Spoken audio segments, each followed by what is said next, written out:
ನೀವು ನೇತ್ರಾವತಿ ಟ್ರೆಕ್ ಮಾಡಲು ಅರಣ್ಯ ವಿಹಾರ ವೆಬ್ಸೈಟಲ್ಲಿ 2 ದಿನ ಮುಂಚಿತವಾಗಿ ಟಿಕೆಟ್ ಬುಕ್ ಮಾಡಬೇಕಾಗುತ್ತೆ. ಈ ಟ್ರೆಕ್ ಟೋಟಲ್ ನಿಮಗೆ 14 ಕಿಲೋಮೀಟ್ರ್ ಇದೆ, ಅಪ್ ಆ್ಯಂಡ್ ಡೌನ್ ದಾರಿ ಸೇರಿ.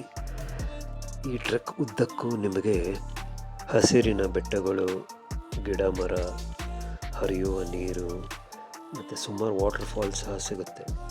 ಈ ಟ್ರೆಕ್ನ ಮೇನ್ ಹೈಲೈಟ್ ಏನಂದರೆ, ನಿಮಗೆ ಬೆಟ್ಟದ ಮೇಲೆ ಅರ್ಧ ಮೋಡ ಮುಚ್ಕೊಂಡಿರುತ್ತೆ, ಇನ್ನು ಅರ್ಧ ಹಸಿರಿನ ಬೆಟ್ಟ ಕಾಣ್ತಾ ಇರುತ್ತೆ. ಅದು ನಿಮಗೆ ನಿಜವಾಗ್ಲೂ it's A beautiful site. Last 1 kilometre ತುಂಬ ಡಿಫಿಕಲ್ಟ್ ಇದೆ, ಯಾಕಂದರೆ ಅದು ಇನ್ಕ್ಲಿನೇಷನ್ ಜಾಸ್ತಿ ಇದೆ. ಅಲ್ಲಿ ಮೇಲೆ ಹೋದ್ಮೇಲೆ ಆ view really it's very beautiful.